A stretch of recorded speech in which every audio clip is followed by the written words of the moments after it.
gmail.com, and let me know if you have a podcasting studio that is portable, a portable podcasting studio, or whether you're considering getting one, and why or why not.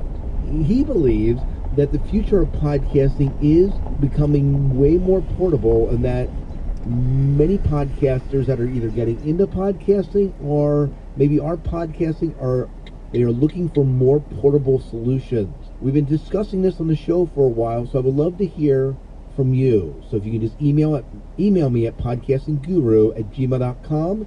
I would love to see your feedback, and maybe we'll do a show on the idea of having a portable studio. Tonight's podcasting term that we're going to talk about in 5 minutes or less is a term called bitrate. Now let me tell you a story. My daughter, 12 years old, has just become interested in the records. And let me explain why and how this all happened. So I work for a public school system, and there was a record player in our English department that had probably been there for about, 20, 30 years. In the past 10 years, one teacher used it to play one record. One time he retired, so nobody was using the record player anymore. They were going to toss this thing, so I commandeered it, brought it home. My dad had some old records from the 60s that he used to listen to, and I thought, well, maybe I'll pull them out to listen to every once in a while. I brought it home, and my daughter's eyes lit up. She said, I want that. So I put it into her room and brought down all his old records. I have a DJ friend that swears that records give the most pure and authentic sound because it was recorded in analog. Because you see, when we take a record and we convert it, let's say, into a CD, it's chopping it down to about 90% many times of what you're hearing on the record is there's audio data that's lost when you convert from analog to digital. So 90% of the data is lost. It depends on how far you compress it. If you're recording it, if you convert it like at a 320 bit rate, it's a little bit better. But basically, what bitrate does is it's the amount of information that's stored in the file, and the smaller you make your bitrate, the more of the information you lose. Now, many times when you deal with higher bit rates, at a 128 bit rate, for example, it's almost indistinguishable for most people to hear a song at 128. If you're really an audiophile, then you want to record your sound at a 320 bit rate, and that's almost indistinguishable from a CD. But most people, 128 is fine, and there are people that argue that any sort of compression into a CD format or into a digital format, you just lose quality, and it's just not as. Again, most people are not going to be able to tell at the 128. However, for podcasts that are not music, a 64-bit rate is enough for you to put up on your podcast, and it's going to compress the file size. And in fact, if you export whatever you're using to work with your file, if you export it as mono, you'll also cut down the file size. But especially exporting it as 64-bit rate, or what's really labeled as KBPS is the labeling for that. That is fine for it. There is a lot more information about bitrate that we can talk about, and I'm not going to go into all the details of it, but we're basically talking about quality of sound and file size, two things that are important to podcasters. I'll put a write-up, or I'll do a write-up that I'll post on it, and you can just go to podcastingguru.com/bitrate, and there'll be information for you about bitrate there. And I'll link to other sources that can do a much more thorough job if you're interested in bitrate than I'm going to do in this little 5-minute segment. If you have a podcasting term that you would like me to talk about, just email me at thepodcastingguru@gmail.com, and we'll talk about it on a future show.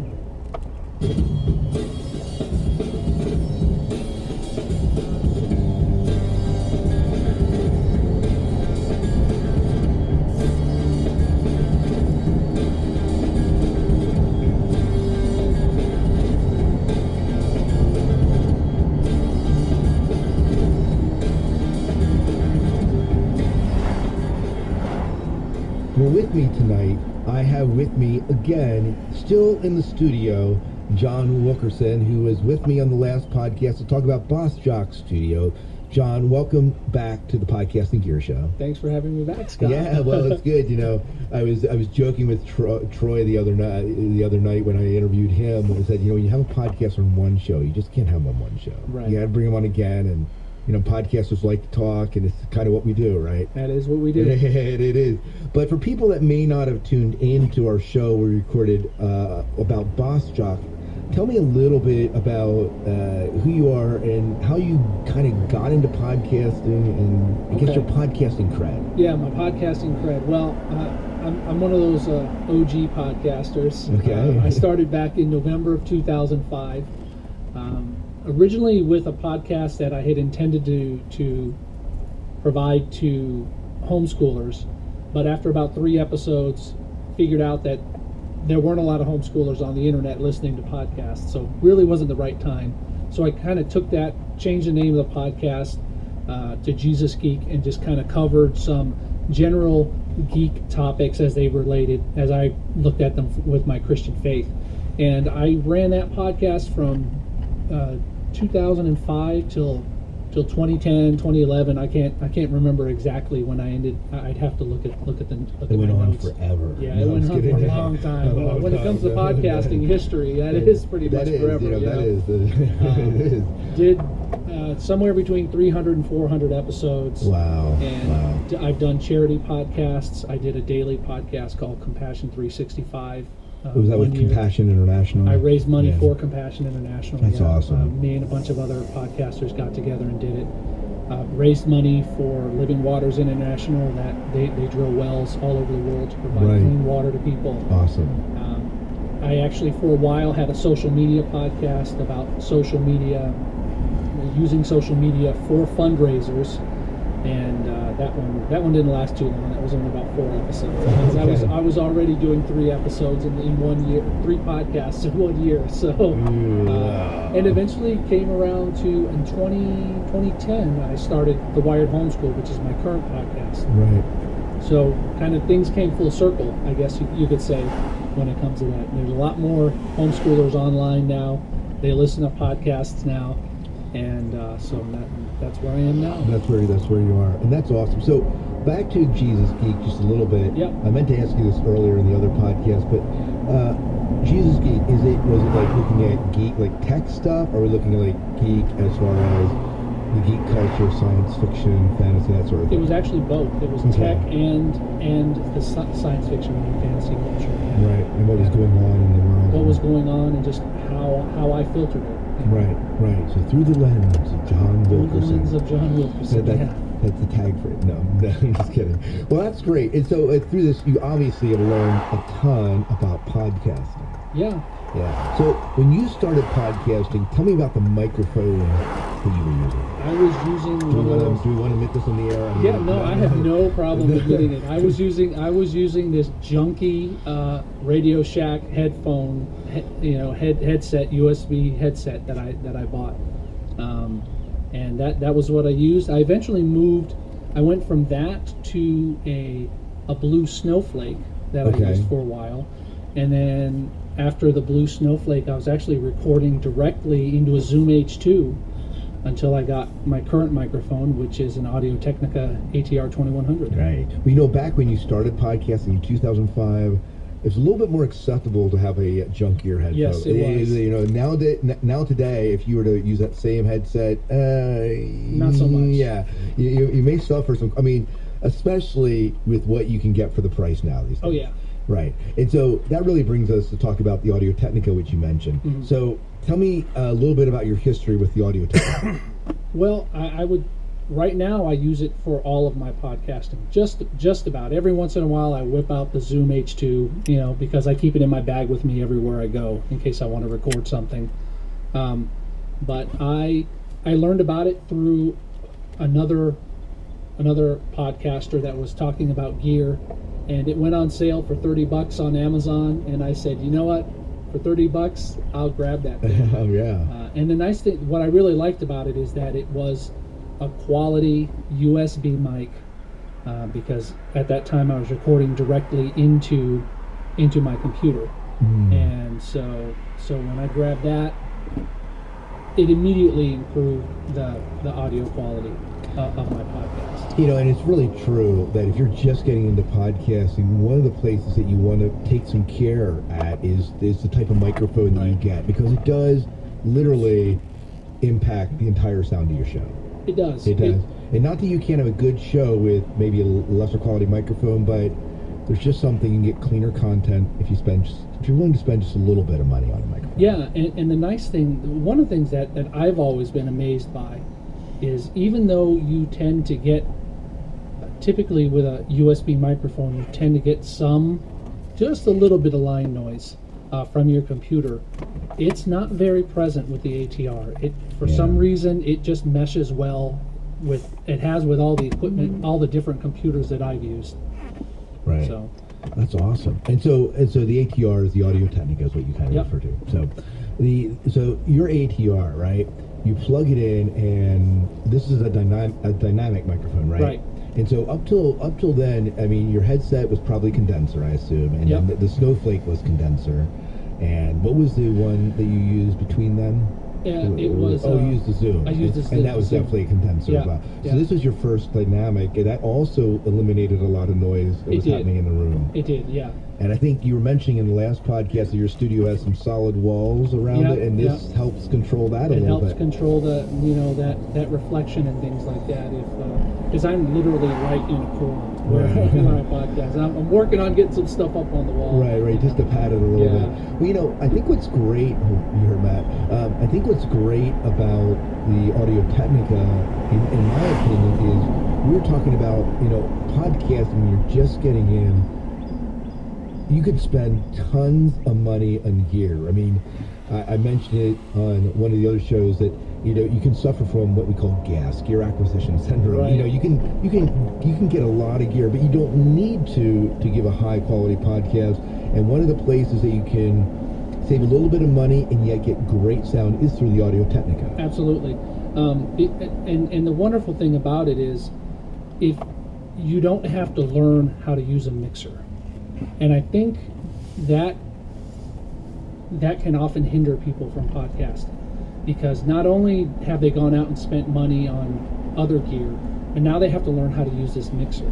Whereas with this thing, you can it's a USB mic. You plug it right into your computer, and whatever you have there that will record sounds, right, it'll record, yeah, and you'll get a good sound out of it. Right. And for you plug it into your iPad as well. Plug it into my iPad, yeah. And you get a good, clean sound with that. And I think that's pretty awesome. We're talking right now, the Audio Technica is running about $60. I think it's about, what is that? You picked it up for 30, you lucky guy. I did. So it hasn't been that for quite some time. No, it's been a while. So in Amazon, if you buy it on Amazon, you're still saving a little bit of money depending where you buy it. Yeah. So tell me, what convinced you to say, beyond the price, what said, you know what, this is a microphone I want to try? I mean, there's a lot of options out there for podcasters. I heard someone compare it next to a Heil PR40, and I said, you know what, that's close enough for me. Right. You know? Right. $300 versus, $30. Yeah, right. 10% of the price. You know? Right. And like I said, when I saw, it must have been a YouTube video or something that I saw where someone was demonstrating it. I can't really remember off the top of my head. But when I saw it, I went over to Amazon. I saw that it was on sale, and just I had to jump on it. Right. I had some money left over from some advertising dollars that I'd gotten from the podcast, and since the money was available, why not? Why not? $30. Nah. It's not a big risk, you know. And play a couple of movies, a couple times going out to eat. Come on. Yeah, exactly. Yeah. We're talking about one time going out to eat. It's ridiculous. You know? We won't talk about the size of your family. That's like not even one time going out. That's like appetizers maybe. Exactly. Right. Exactly. Right. But and I think a lot of people, they feel like they have to have all this equipment to podcast, all this crazy off-the-wall equipment, and it's not necessary. I know a guy who started a podcast 2 years ago, and he bought one of these very expensive podcasting packages from a podcaster who sells them. Right. And it's 2 years later, and he's not recording a podcast. So he spent $1,500 on equipment, and he's not podcasting anymore. Right. And this is a $30 investment. And Right. you know, and if you're doing it for, I understand if you're doing it as a business and you're saying this is part of my business, spending the $1,500, that's a business decision. But if you're doing it as a hobby, Right. spend the $60 instead of going out and getting all the equipment, and kind of get your voice with podcasting. Get used to the idea of podcasting and putting episodes out, getting past that 7th episode hump, that 10th episode hump, Right. and then maybe look at getting all that specialized equipment, because it is just a hobby. Right. And we talked about earlier, like with astronomy, people could jump in and they could go out and buy this super fancy telescope. Oh yeah. And now they have to figure out how to use it. Which is great. I mean, it's part of the learning curve. Which is great. It's part of the learning curve, but it can be a hindrance to pursuing that hobby, because now you have this steep learning curve. And the same thing happens with all this equipment. People go out and buy all these podcasting packages, and sure, it comes with instructions on how to set it up. But then when you come across this one situation that's different from the way that the setup works, now you're kind of, oh, what do I do? And that's not going to happen with this. Oh no. And I think one of the great things when you're starting that you want to try, or one of the things that, maybe not great thing, but the thing that you want to avoid is having too much gear. Right. Because we talk about the KISS principle, right? It's like, you know, just keep it simple. We won't say the other one, but sweetheart. You know, sweetheart, yeah. Keep it simple, sweetheart, right? But the idea that the less gear, less things you have between your microphone and what you're recording into, that means there's less that can go wrong. That's right. And when you're starting out, you need as few things to go wrong as possible, because there's plenty of other things that you can, you know, learn and have a learning curve and have a learning experience without having extra gear that you have to figure out. Right.